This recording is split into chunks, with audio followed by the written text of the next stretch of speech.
Muito bem. Bom dia, Ana Carolina. Bom dia, Natan. Bom dia, Gabi, Caetano, Kemily, Maria Eduarda, Bruna. Todo mundo que eu tô vendo aqui. Deve ter mais gente aí. Acho que não, né? Tem 11.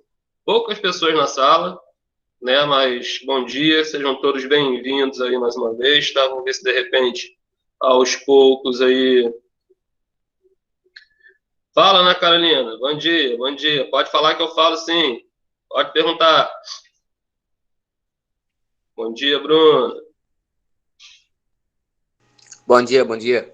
Bom dia, tudo bom? Tudo certo contigo? Tranquilinho, filho. Isso aí.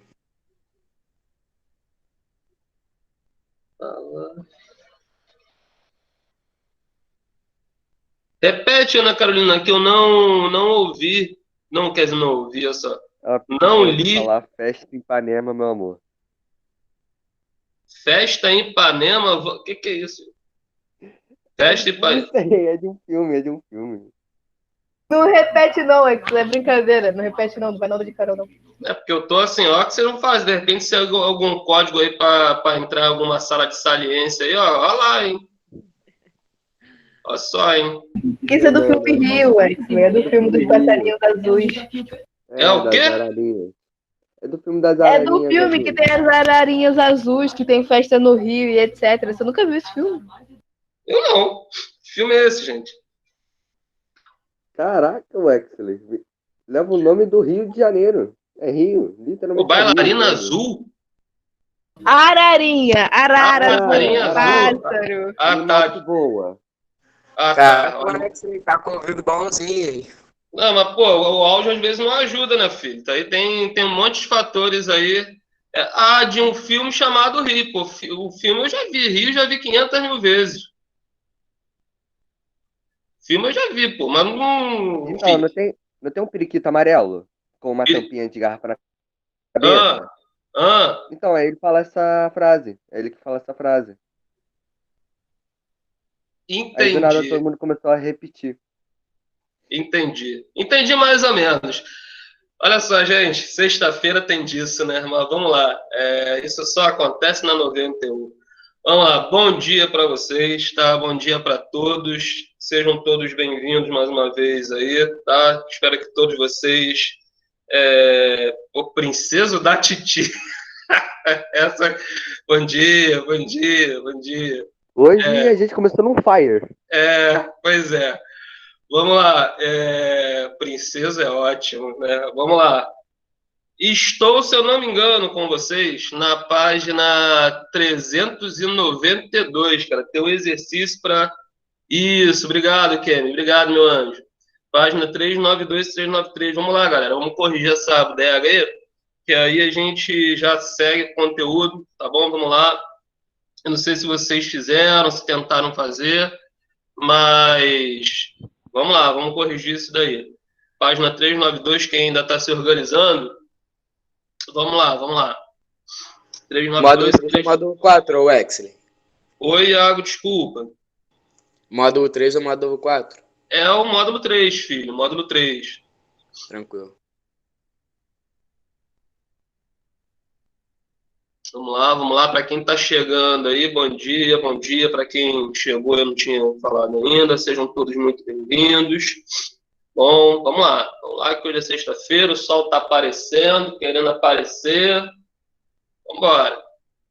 Joana chegando na reunião. Bom dia, Joana. Joana acabou de entrar na sala também. Bom dia, Letícia também, que eu não sei se já estava na sala. Bom dia para todos que estão chegando. Bom dia, ó, 392, galera, livro, correção do exercício. Vamos lá, hein? Quem está chegando agora, 392, vamos lá, 392, 393. Vou começar a correção, vamos lá, hein?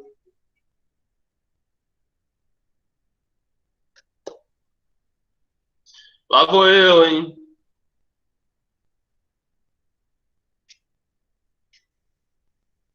Vamos lá, galera. Relembrando, tá? Nós estamos falando ainda, se não me engano, da Europa Oriental, tá? do pós-Europa Oriental também, aquele período da Guerra Fria, enfim. E aí o que acontece? Nós temos aí a primeira questão que pergunta: explique como a União Soviética administrava a própria economia. Então a gente viu que a União Soviética era aquele país, né, de economia planificada, país socialista, onde havia um predomínio das empresas estatais, ou seja, a economia como um todo era uma economia controlada pelo governo, ou seja, a predominância de empresas, a predominância total de indústrias, eram de indústrias, empresas comandadas pelo governo, o que a gente chama de economia planificada. Então a pergunta é essa: como era essa administração? O que era produzido? O que acontecia com a economia da União Soviética? Alguém fez essa questão? Alguém quer falar o que escreveu? Eu. Diga, Caetano. A partir do controle total sobre a mesma, no controle de transmissão, na coletivização das atividades produtivas, principalmente na agricultura. Ótimo, ótima resposta. Boa resposta. Parou aí? Parou aqui. Beleza, tá boa, gostei. Não é a única resposta, mas com as palavras que você colocou tá certo. Mais alguém, gente, que queira falar o que escreveu aí? Fiquem à vontade.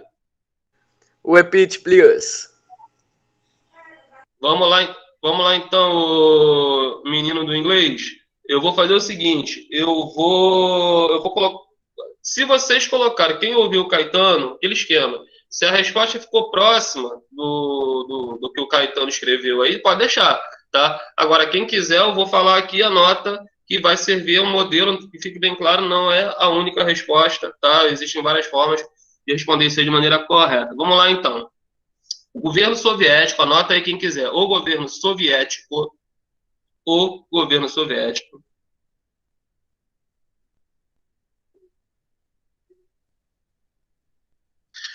planejava e controlava. O governo soviético planejava e controlava. O governo soviético planejava e controlava todo o sistema econômico. Isso aí é na onda 392, né? Isso, perfeito, Thiago. Todo o sistema econômico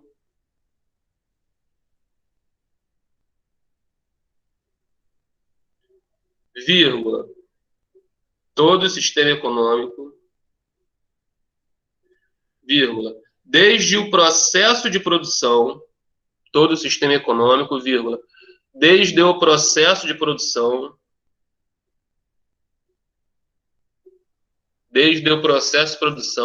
até a quantidade produzida. Desde o processo de produção até a quantidade produzida em todos os setores.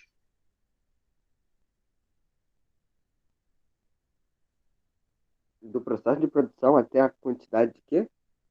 Até a quantidade produzida em todos os setores. Como, por exemplo, em todos os setores, como, por exemplo, o industrial e o agrícola, ponto final.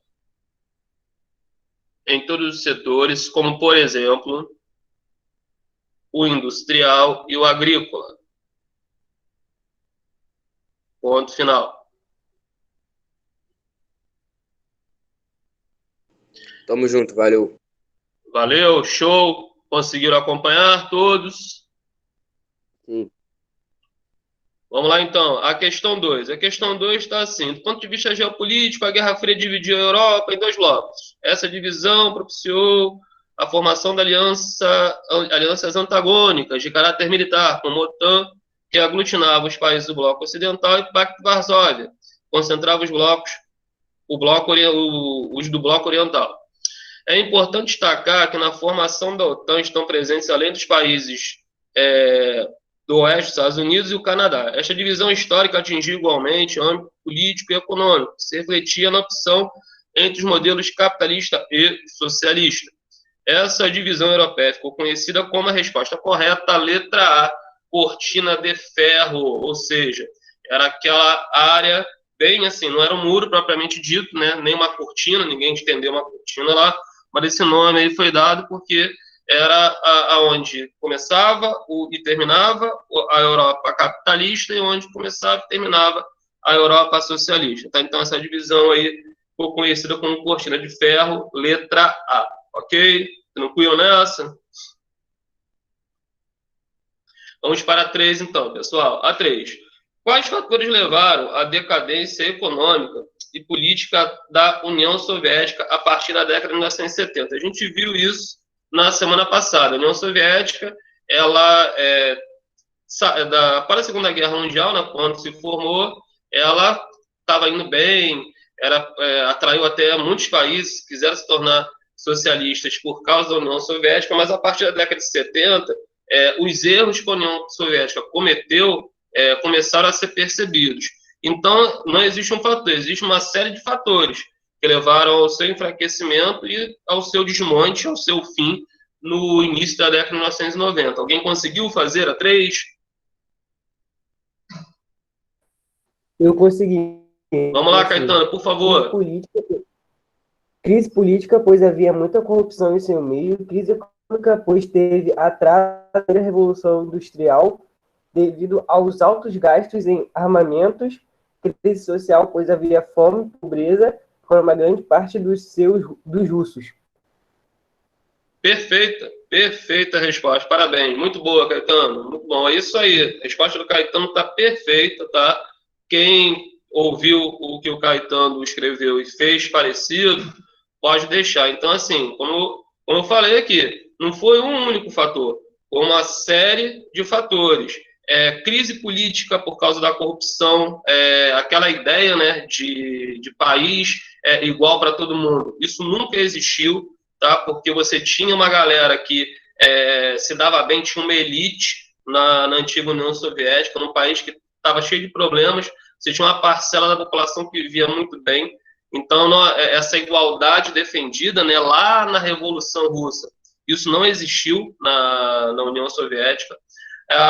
O investimento no setor militar, só assim, o investimento maciço no setor militar e o não investimento no setor de bens de consumo, a não participação da população nas decisões políticas do país, falta de recursos como alimentos, a falta de energia, ou seja, uma série de fatores acabaram culminando com a crise que levou ao fim da União Soviética, tá bom? Então, quem colocou como Caetano, pode deixar.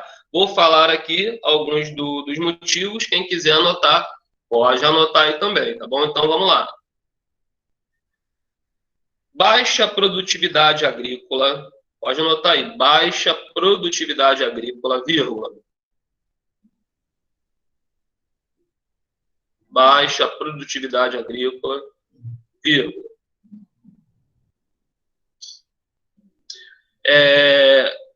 Corrupção nos governos, baixa produtividade agrícola, corrupção nos governos, vírgula, falta de investimento no setor industrial de bens de consumo, falta de investimento no setor industrial de bens de consumo, crise energética e etc. Ponto final. Calma aí. Setor industrial. No setor industrial de bens de consumo, setor industrial de bens de consumo, setor industrial de bens de consumo, vírgula.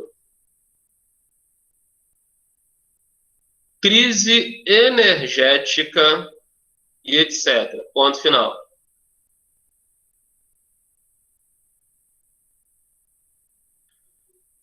Beleza? Foi agora, Iago? Tranquilo para todos?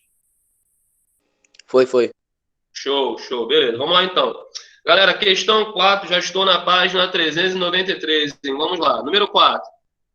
Relacione as ações de dois políticos importantes na dissolução da União Soviética. Esses dois políticos são dois ex-presidentes da União Soviética que, assim, governaram o país. Um estava naquele período no finalzinho da União Soviética, né, tentou até fazer com que a União Soviética não acabasse, e o outro foi o primeiro presidente pós esse período aí da União Soviética já como Rússia novamente. Então nós temos lá, tentou alterar de consumo, isso, Thiago, isso aí, beleza, a resposta está certa. Não sei se você estava passando para alguém aí, mas está certo.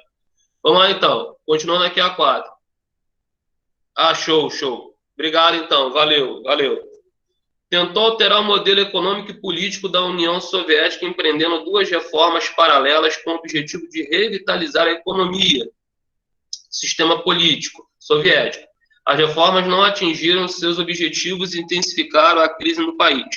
A letra B. Declarou o fim da União Soviética em reunião com os presidentes da Ucrânia e de Belarus. Então, gente, o presidente da letra A é o Mikhail Gorbachev, tá aí Gorbachev. Então, onde tem o nome desse cidadão aí, Mikhail Gorbachev, vocês coloquem a letra A. E a letra B, o cara que decretou o fim da União Soviética foi o outro presidente chamado de Boris Yeltsin. Então, fica Boris Yeltsin B e Mikhail Gorbachev, letra A. Tá bom, galera? Então, número 4 feita também, corrigida. E a número 5 tem um texto, aí vocês deveriam ler esse texto, o título é Privilégios de um País Comunista. Então, assim, lê o texto tranquilinho, vou ficar lendo agora. Aí pede assim, pesquise o ideal socialista da Revolução Russa, de 1917. Relacione sua incompatibilidade com o título Privilégios de um País Comunista. Não há necessidade de fazer pesquisa. Esse texto aqui, ele mostra o seguinte, o título já diz, Privilégios de um País comunista. Eu até falei ainda agora, quando eu estava corrigindo uma outra questão aí. Você tinha um país que, assim, como eu falei, a ideia é que ninguém tivesse privilégios ou vantagem nesse país, que a sociedade ela fosse igual em todos os setores, não tinha que ter uma elite e uma classe mais baixa.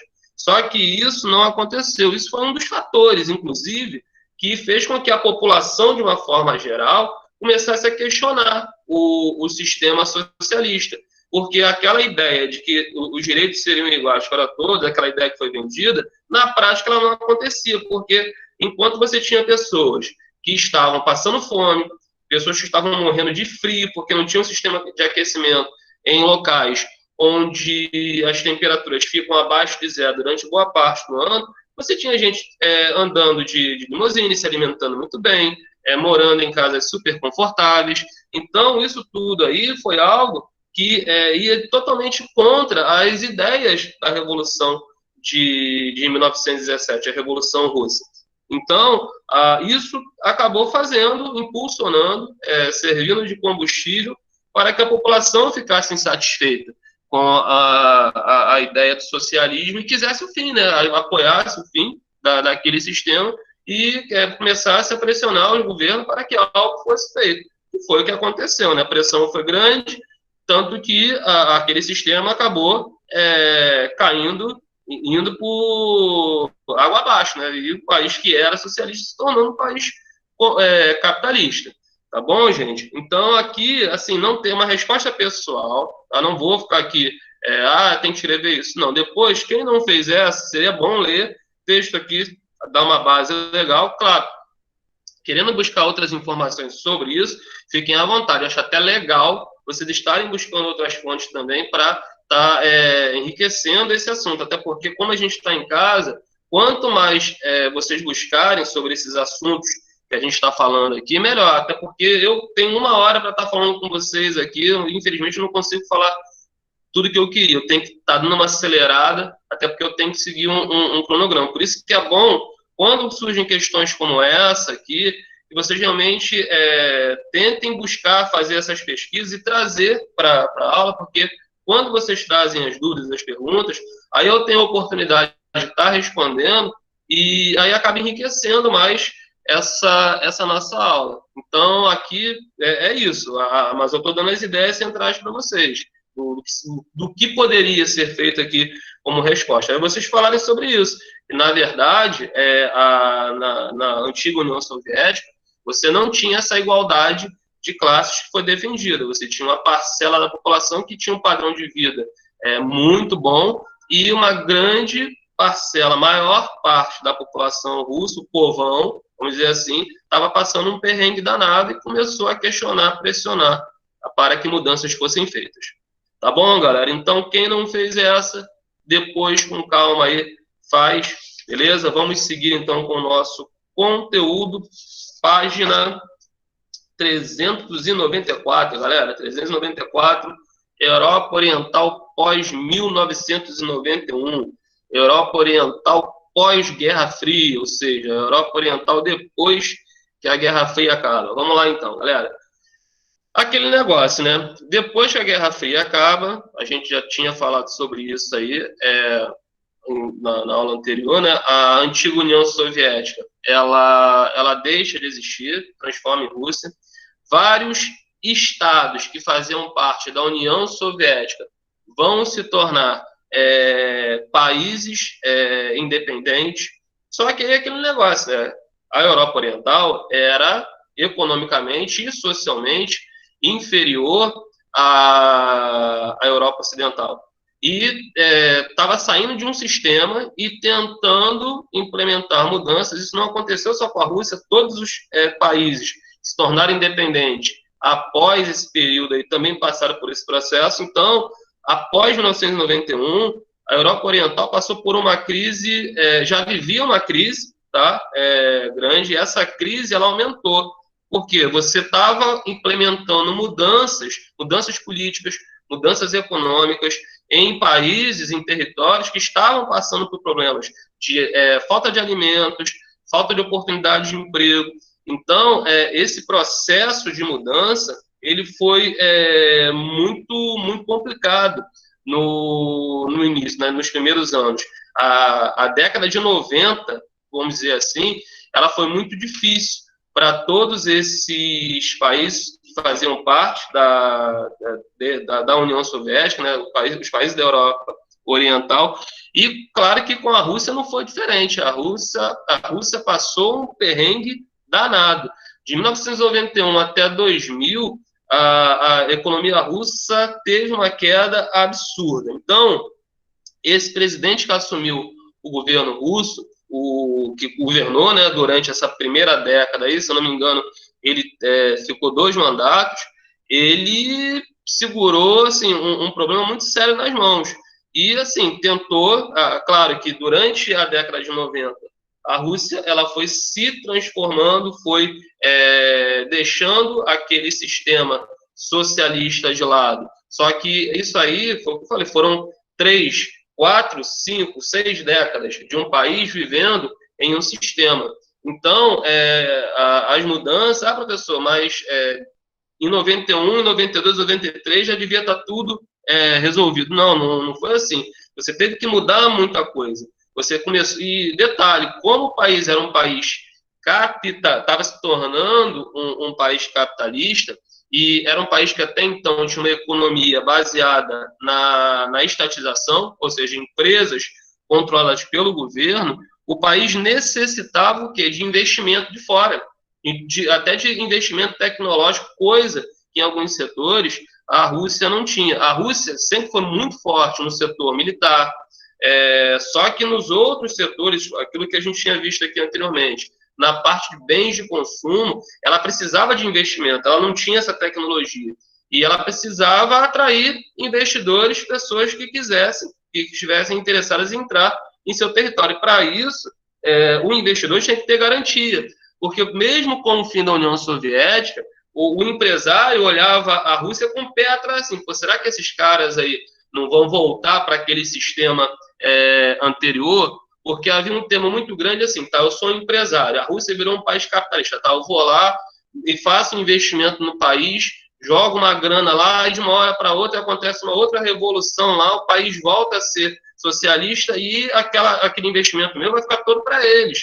Então havia esse temor. Então foi necessário muito tempo, uma conversa muito grande a mostrar para o empresariado no mundo inteiro de que a economia realmente estava mudando e que fazer um investimento na Rússia era um investimento seguro, que haveria possibilidade de retorno e não havia risco de perder esse investimento. E houve essa preparação, foi difícil, durante toda a década de 90. E como houve essa preparação de criação dessa base sólida, a população passou um perrengue nesses primeiros 10 anos. Mas depois disso, principalmente a partir de 2000, com o primeiro governo, né, esse presidente que está lá, o Vladimir Putin, ele governou a Rússia após o Boris Yeltsin. Foi o primeiro governo dele. Então, assim, quando o Vladimir Putin ele assume o governo, ele faz com que a Rússia, a forma como ele assumiu, as mudanças que ele começou, que ele deu continuidade, né? O Boris Yeltsin, ele foi muito importante nesse processo de transição também. Mas é óbvio, evidente que a figura do Vladimir Putin acabou se destacando mais, porque foi a partir do governo dele, a partir de 2000, 2001, que houve essa retomada na economia, que a economia russa começou a ter esse crescimento. Eu estou até lá na página 395, e tem lá um gráfico que mostra a evolução aí, né, do PIB da Rússia. Você pode observar que durante toda a década de 90, praticamente, o PIB russo foi um PIB que registrou assim, números muito baixos. Está até em tracinho vermelho aí, foi no governo do Boris Yeltsin, a década toda com o Boris Yeltsin governando. E quando o Vladimir Putin ele assume o governo russo, o que nós vamos ter aí, pode ver, no gráfico é bem visível isso, a partir de 2000, há uma retomada, e entre 2004 e 2013, tá aí no gráfico, há uma subida absurda. Por quê? Porque a capacidade de investimento, de atrair investimento da Rússia, aumentou significativamente. E a Rússia é muito interessante. Vocês têm até uma foto aí que mostra, né, Moscou, né, com prédios aí modernos. Isso tudo aqui, esses prédios novos, tudo aí de mais moderno que vocês possam ver, isso aí foi conquistado a partir desse período aí, entre 1990 e 2016. Porque quem já foi, às vezes eu vejo algumas reportagens, documentários sobre a Rússia, é muito interessante que você tem uma parte da Rússia que ficou conservada, que são prédios históricos, e um pouco do que era a Rússia quando era a antiga União Soviética. Então é muito legal que em Moscou mesmo você tem lado a lado prédios modernos como esses e centros locais com prédios muito antigos, mostrando que o lado a lado, né, o antigo e o novo na Rússia. Mas a Rússia conseguiu mesmo essa façanha de voltar a ter um crescimento econômico, tanto que esse crescimento econômico da Rússia fez com que ela, junto com o Brasil, Rússia, Brasil, Índia, China e África do Sul, esses países cresceram tanto, né, e coincidiu, né, o crescimento econômico da Rússia, essa retomada, coincidiu com um período em que a economia brasileira também teve um crescimento bastante interessante, de 2003 até 2014, mais ou menos. A economia brasileira ela também teve um período aí de crescimento muito grande. Depois começaram a acontecer problemas aí, de ordem mundial e de ordem local também, né? Problemas só nossos aqui que fizeram com que a nossa economia tivesse uma queda. Então juntou Rússia, Índia, China e África do Sul, e criaram aí os BRICS, né? Que são aqueles países emergentes, os países mais não são os mais ricos, mas estão entre os mais ricos do mundo aí, mesmo com todos os seus problemas, estão entre os mais ricos. Isso aí se deve a essa capacidade que a Rússia teve de aumentar o seu poder de atração. Assim, professor, mas como que isso foi possível? Porque o país, para atrair investimento, ele tem que ter alguma coisa, ele tem que ter algo a oferecer, ele tem que ter alguma riqueza, ele tem que ter uma contrapartida. E a contrapartida da Rússia foi o seguinte: a Rússia voltou a investir num setor em que ela era muito forte, mas esse setor, no período da União Soviética, ficou um pouco esquecido, ficou de lado, tanto que o país passou por uma crise energética, que é o setor de petróleo e gás. A Rússia é um grande produtor de petróleo e gás mundial. Então, as reservas de petróleo, as reservas de gás natural da Rússia sempre foram muito grandes, mas faltava o quê? Faltava tecnologia para que essa produção aumentasse. Então, muitas empresas de outros países, empresas petrolíferas, petroquímicas, se dirigiram para a Rússia e passaram essa tecnologia para que essa extração de petróleo ela aumentasse no país. Isso aí foi fundamental. O petróleo e o gás foram fundamentais para essa retomada econômica da Rússia. Então, a contrapartida foi essa, porque até hoje, né, por mais que a gente fale que o petróleo causa danos ao meio ambiente, que se deve investir mais em outras fontes energéticas, o que já é feito por outros países, mas a base energética mundial ainda é o petróleo. Então, os países que possuem reservas de petróleo, esses países têm uma capacidade de lucrar com a venda, com a exportação, principalmente, desse produto, tem uma chance muito grande. E a Rússia, como tem essas reservas gigantescas, acabou sendo favorecida, mas graças ao investimento tecnológico que foi feito nesse setor. Beleza, gente? Alguém quer fazer alguma pergunta? Até agora está tranquilo. Se alguém quiser fazer alguma pergunta, fala, presidente. E a fonte de petróleo é a coisa mais importante do mundo em questão econômica hoje em dia? Você está falando igual o Darth Vader, eu não estou te entendendo, não. Tá de máscara? Não tô não. Tá. A fonte de petróleo é a coisa mais importante hoje em dia no mundo, em questão tipo, monetária, então por que os times mais ou menos ali indo pra África, só que tipo, mais ou menos ali perto do Egito, Líbano, etc., não são tão ricos assim, se a maioria tem uma grande fonte de petróleo? Ian, juro por Deus, eu tô até preocupado. Ou é eu tô assim, o meu áudio aqui tá no máximo, tá? Eu não sei. Oi, Wesley. Rian perguntou por que lá no Egito, no Líbano, as pessoas têm grandes fontes de petróleo, mas elas não têm uma boa condição financeira. Acho que foi mais ou menos isso que ele perguntou. Obrigado, Maria Eduarda. Foi isso mesmo. Eu tô falando agora com o microfone praticamente dentro da minha boca agora, pra ver se vocês me escutam. Cuidado pra não engolir. Calma. Tomar cuidado. Mas beleza. Obrigado, Maria Eduarda. O que acontece? Oriente Médio, a gente até falou sobre o Oriente Médio já.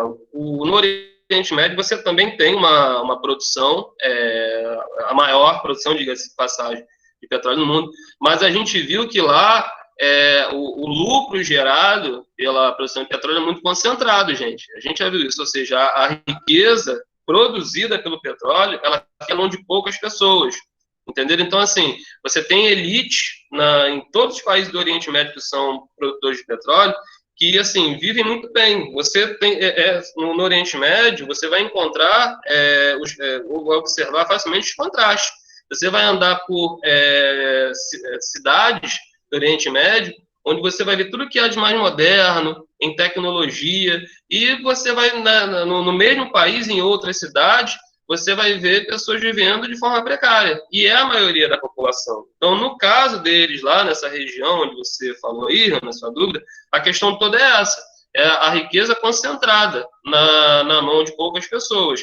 E em países também onde, assim, não há uma liberdade para que as pessoas questionem, façam questionamento sobre essa situação, porque são países onde o governo, ele tem leis severas, não existe uma democracia em boa parte desses países. Então a população não tem nem não tem nem a condição de estar questionando, é aceitar o que acontece, infelizmente, tá bom? Então, mas é justamente por isso, é uma concentração de riqueza na mão de poucas pessoas. Eu não vou dizer para você, Rian, que assim, voltando aqui para o caso para Rian e para todos vocês, que no caso da Rússia também, professor, então, toda a população russa agora vive muito bem. É óbvio, evidente que não, gente. É óbvio, evidente que não. Até porque a Rússia, oficialmente, é uma democracia hoje. Mas é um governo, o governo do Vladimir Putin, é marcado pelo autoritarismo também, tá? Não é aquela coisa, então o russo pode ir para a rua se manifestar à vontade, não é bem assim que as coisas funcionam, não. O país, ele tem lá, politicamente, mesmo dizendo que não é mais socialista, não é mais comunista, mas o troço ficou tão enraizado que mesmo... Já vou te ouvir. Só um minutinho, só para eu concluir. Mesmo o país se tornando uma democracia, você tem problemas ainda lá visíveis, mas o fato é que hoje as coisas estão bem melhores do que eram na época da antiga União Soviética. Fala, Rian, pode falar. Fala um pouquinho mais alto, tá, meu filho? Tá, vê se tá me escutando. Tá me escutando Tô melhor? escutando. Tá, então. Tanto que lá não permitem pessoas gays. Lá na Rússia. Tipo, não permitem. Tipo, a Não, o pessoa quê? é morta. Lá na Rússia não é permitido pessoas serem gays. Não é que não é permitido, tá? Porque você tem. Você tem, né? O cara assim, eu não posso ser aqui, eu não posso ser homossexual aqui. Não, você tem, só que aí é o seguinte, lá o cara, a pessoa que né, o homossexual, o homem, no caso lá, a mulher também lá, a lésbica, ela vai ter o quê? Ela vai ter que ser mais contida, entendeu? Esse negócio de andar de mãozinha dada na rua, aquela coisa toda, beijar em público, isso aí é escândalo lá, entendeu? Então, assim, não é que não tenha, você até tem, mas, e as pessoas sabem que tem, só que as pessoas são mais reservadas justamente porque você tem uma sociedade, um governo, que são muito duros. E já aconteceram situações lá que foram duramente criticadas aí no mundo, né? Justamente por quê? Porque são casos que foram tratados de uma forma totalmente intolerante, né? Mas aí, para vocês verem. Então, assim, essa característica de governo e sociedade que não aceita esse tipo de comportamento é uma característica de país autoritário. Vocês estão entendendo? Então, é o que eu falo para vocês. A Rússia, ela é uma democracia na teoria, tá? Na teoria. Mas na prática, cara, você tem situações lá onde, se você olhar assim, pô, mas tem certeza que isso aqui é uma democracia? Porque você parece que está vivendo em um país extremamente autoritário, um país comunista, um país socialista, infelizmente. Mas, como a gente está falando de economia aqui, e não da parte social, comportamental, em termos econômicos, o país está muito atrativo hoje e está se desenvolvendo. Setores que atravessaram crises, setores que eram problemáticos, se transformaram. O próprio setor agrário aqui, que eu estou lá na página 396. Na página 396, a gente vê que a agricultura, que era uma agricultura que foi deixada de lado, né, que era pouco produtiva, as pessoas passaram durante muito tempo fome, tinham pessoas morrendo de fome também durante a período da União Soviética. A agricultura russa, ela se revolucionou. Por quê? Ela fez investimentos tecnológicos. Hoje em dia, para você ter uma produção agrícola significativa, você ter uma agropecuária produtiva, você tem que investir em tecnologia. E hoje, as máquinas no campo, elas são fundamentais. Os estudos técnicos, e isso tudo foi feito no setor agropecuário russo. Sem contar também que a Rússia, ela tem um tipo de solo lá, chamado de solo Chernozem. O nome é esse, eu acho que tem até no livro aí, o nome do solo é Chernozem. É um solo altamente produtivo, é um solo que tem uma quantidade de matéria orgânica muito grande. Bom dia, Júlia, seja bem-vinda. Então, essa quantidade de matéria orgânica, nesse tipo de solo, também ajuda, propiciou a esse aumento da agricultura russa. Mas, assim, a agricultura agropecuária russa, fique bem claro, ela não faz com que o país seja autossuficiente, tá? Até porque a agricultura ela não é praticada em todo o território russo. Tem uma parte do território russo onde essa agropecuária ela é mais difundida. A gente não pode esquecer que áreas, principalmente ao norte, ao extremo norte lá da Rússia, são áreas muito frias. O clima não favorece a atividade agrícola. E é uma grande parte do território russo que acaba não favorecendo isso. Então, a Rússia, mesmo tendo melhorado muito, avançado muito na sua agropecuária, ainda é um país que importa muito dos seus alimentos. O Brasil mesmo é um país que vende muito, muito produto agrícola. Um exemplo de produto agrícola que o Brasil vende para lá é carne suína, carne de porco, porque na Rússia eles gostam muito, o consumo, inclusive, lá de carne suína é maior do que de carne bovina, até porque isso aí tem uma explicação também, né? Porque no passado era um animal muito criado lá porque era mais fácil de ser criado, porque como havia essa questão do clima, as pastagens, o pasto para se criar gado lá na Rússia, você encontrar áreas de pastagem boa, adequada, era difícil. E os suínos você tinha uma facilidade maior para estar criando, porque você precisava de áreas menores e não havia uma necessidade de pastagem para isso. Então, tradicionalmente, o consumo de carne suína lá na Rússia se deve a isso. E o Brasil é um grande produtor de carne suína. Então, muito do que se produz aqui no Brasil, né, de carne suína, vai para a Rússia. A Rússia é um grande comprador da nossa carne suína. Tá bom, galera? Alguma pergunta a mais, meninos e meninas? Nenhuma não. Tranquilo? Olha só, meninos e meninas, vamos fazer o seguinte. Tem a parte da indústria aqui que eu já falei também, basicamente, das mudanças que aconteceram, tem a ver com essa questão do setor de gás e petróleo. Então, assim, eu vou pedir para que vocês façam o seguinte, tá? São 10h04 agora. Tentem fazer, pelo menos, a página... Não, são poucas questões, o negócio aqui é de marcar. Tentem fazer pelo menos o 1 e o 2 da página 400 e o 3 da página 401 para agora. Rapidinho aí. 1, 2 e 3. 400... Oi, menininho. Eu tava dando uma olhada lá na Wikipedia, tipo, lá fala Aonde sobre você um tá? pouco do O país. que você tava olhando? Negócio da Rússia. Eu tava vendo como era a Rússia em questão. Tava vendo como era a Rússia em questão econômica, etc. Eu tava vendo lá e mostrou que a Rússia era uma das maiores em questão de montar carro, etc. Montar automóvel em questão. E Mas também que a ganhava muito Rússia... dinheiro com o turismo.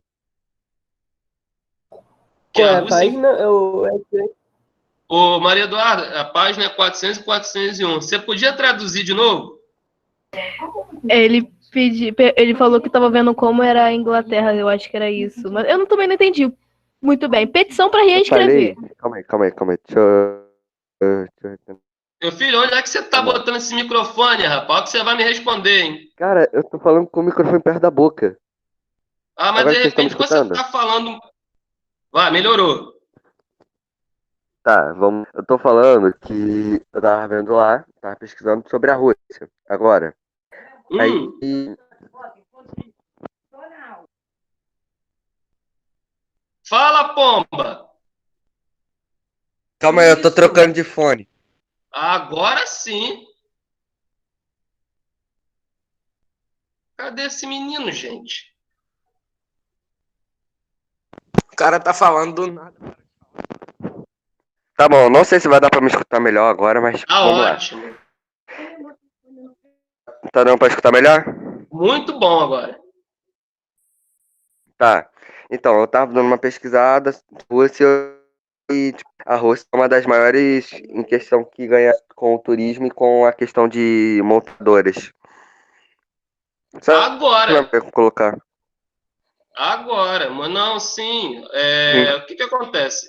a Rússia atrai turistas agora. E com a questão de montadoras também, porque no passado o russo sofria muito porque os automóveis russos eles eram conhecidos por serem muito ruins, ultrapassados, confortáveis. Tem até um carro, um modelo, uma montadora, né? E o carro tinha o mesmo nome da montada, acho que da montadora russa, que foi o Brasil importou durante um tempo esse carro. De repente vocês não, mas pergunta depois a um responsável de vocês aí. Tinha um tal de Lada, tá? Que foi importado, era um carro quadradão, feio pra caramba, e era produzido lá. E o Brasil, não sei porquê, houve um acordo econômico aí com o governo da antiga União Soviética, não era nem a Rússia ainda, e passou a importar esse carro para cá. Aí tinha até um Jeepzinho, que o Jeep é mais ou menos bonitinho. Tem até hoje em dia esses grupos de Jeepeiro aí que tem, igual o grupo de motociclista, que tem os grupos que formaram de um Jeep dessa montadora chamado Niva, tá? Mas assim, eram carros extremamente ruins de dirigir, carros desconfortáveis, e a indústria automobilística russa, devido aos investimentos recentes, acabou se modernizando, e hoje os automóveis que são produzidos lá até são assim, são parecidos, compatíveis com os que existem no mundo inteiro. Mas muitos dos automóveis que são produzidos lá hoje são de montadoras de outros países. Tá bom, menino lindo? Tá bom, tá bom. Valeu, valeu. Desculpa Agora tá bom, agora esse microfone tá show. É que o microfone que eu uso, ele queimou de um lado, aí ficou meio ruim pra falar ou escutar agora tá também. Show. Acontece, mas você é presidente, você pode. É verdade, é verdade. É só mandar a secretária ir comprar outro. Isso aí, muito bem. Muito bem. Vamos lá, gente. Eu falando aqui, tirando a dúvida, já são 10h09. Vou dar mais uns 2 minutinhos para vocês tentarem fazer aí, tá? Porque aí a gente tenta corrigir e o que não der, fica para a próxima aula.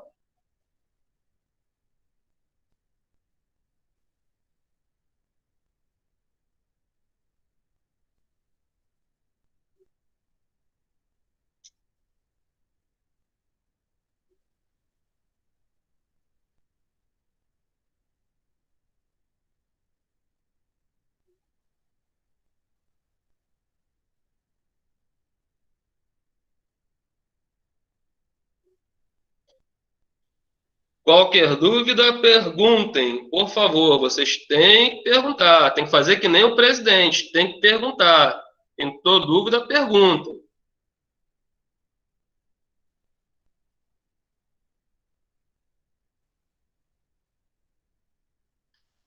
Eu tô adorando a princesa, Maria Eduarda. A princesa é ótimo. Essa aula aqui vai ficar gravada para a história. Vai. Todas elas ficam. Eu gravo tudo. Ainda bem que a gente gravou a hora Rian. certinha. Ah, sim. Ainda bem que hoje teve o Festa em Ipanema, hoje teve o... Ai, caraca, o Bom Dia Princeso. A gente Pois só melhorou. Tem o microfone do Rian que funciona mais ou menos. Eu tava dentro da boca. Pobre. Não é? Pois é. Tem de tudo. Sexta-feira, a aula de UX na sexta-feira tem que ter de tudo. Ou quase tudo. Tudo não.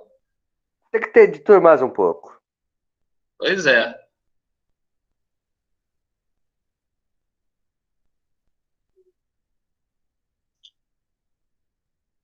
Vamos lá, gente. Eu sei que assim, tá sendo corrido porque se eu deixar para corrigir mais para frente, aí eu sei que vocês estão fazendo, enfim, eu estou tentando fazer, ou de repente não, estão aí coçando o dedão do pé e me esperando, enfim. Mas vamos fazer junto, porque o que acontece? Deixar muito, daqui a pouco fica muito apertado o horário para terminar a correria, então eu não vou corrigir tudo também, vou corrigir só as 3 primeiras aqui, e aí dá tempo de vocês darem uma respirada também, e eu, antes de entrar na próxima turma. Então vamos lá, galera, rapidinho. Mesmo quem não fez, vamos prestar atenção aqui, porque são questões que têm a ver com tudo isso que nós falamos agora, tá? Então vamos lá. A número 1, prestem atenção. Com suas palavras, explique o que ocorreu com a maioria dos países da Europa Oriental após 1991, do ponto de vista econômico. Então, a gente viu aí, não sei, antes de eu falar, alguém fez, conseguiu? Muitos países se deram mal pela questão do socialismo não ter dado muito certo. Assim, muitos países se deram mal, a gente podia melhorar isso daí, né? Fala, Caetano. Eu botei assim, enfrentaram uma situação econômica difícil, pois em 1991 a URSS teve seu fim, e muitos dos países do leste europeu eram do bloco soviético. Não, tá certo. Assim, para botar uma resposta bem tranquila e assim uma resposta abrangente, eu colocaria o seguinte, que foi o que aconteceu. Todos os países passaram por crises econômicas, passaram por uma grande crise econômica. Foi aquilo que eu expliquei. Entre 1991 e 2000, não foi só a Rússia. Toda aquela galera estava passando por reformulações, e essas reformulações acarretaram uma crise econômica. As pessoas ficaram desempregadas, e, enfim, havia uma situação muito complicada. Então, assim, para a gente ser bem objetivo e bem prático, vocês podem colocar. Todos os países atravessaram profundas crises econômicas. Se vocês quiserem colocar só isso, se fosse uma questão de prova, por exemplo, até eu aceitaria. Todos os países, vou até repetir aqui, para quem quiser anotar, de repente fez, mas quiser acrescentar, pode colocar. Todos os países atravessaram ou passaram, né, por crises econômicas. Ponto, já tá bom já. E foi o que aconteceu. Tá? Então vocês podem colocar isso, mas Caetano, a sua tá certa. O Rian colocou, se deram mal, mas assim, usou palavra que a gente fala normalmente, mas não tá errado. Foi isso aí mesmo. Mas seria bom, Rian, que você colocasse isso, que todos atravessaram ou passaram por crises econômicas. Tá bom? Seria bom acrescentar isso aí. Beleza, galera? Eu consertei e coloquei muitos países tiveram uma crise econômica. Ótimo, meu lindo. Maravilhoso. Show de bola. Parabéns. Princesa. Isso aí, princesão. Eu sou princesa e você é princesão. Vamos lá. Galera, rapidinho aqui na 2, para a gente ganhar tempo. Tem um texto que fala assim, Moscou bate recorde de natalidade.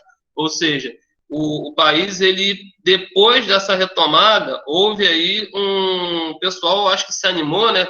Aí começou lá aquela coisa, onde fazer filho.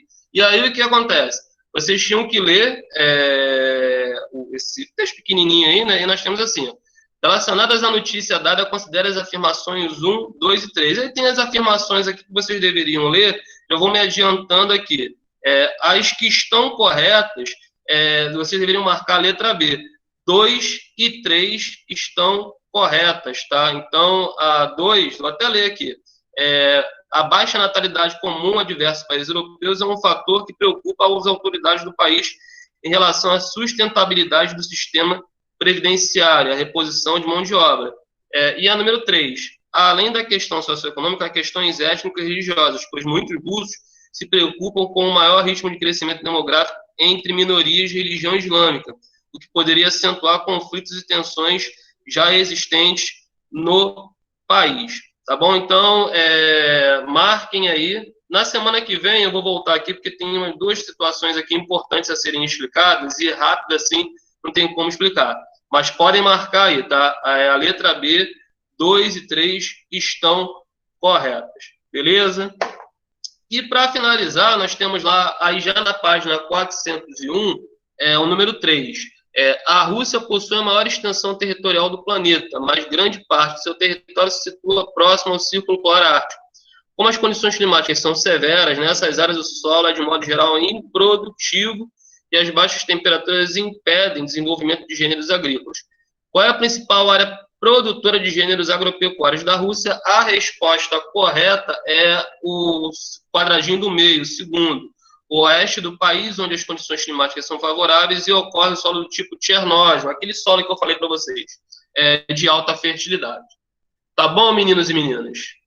Então, o 4, 5 e o 6 ficam para casa. Semana que vem, quando eu voltar na correção, eu volto para dar uma explicada melhor nessa questão aqui que fala da natalidade lá na Rússia, tá bom? E é isso. Alguma dúvida? Alguma dúvida? Nenhuma. Nenhuma? Então, meninos e meninas, que vocês fiquem com Deus. Quer falar alguma coisa, Iago? Não quer falar nada.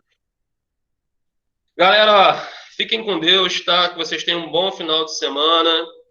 Façam a atividade. Semana que vem estaremos aqui de novo, se Deus quiser. Tá bom, galera?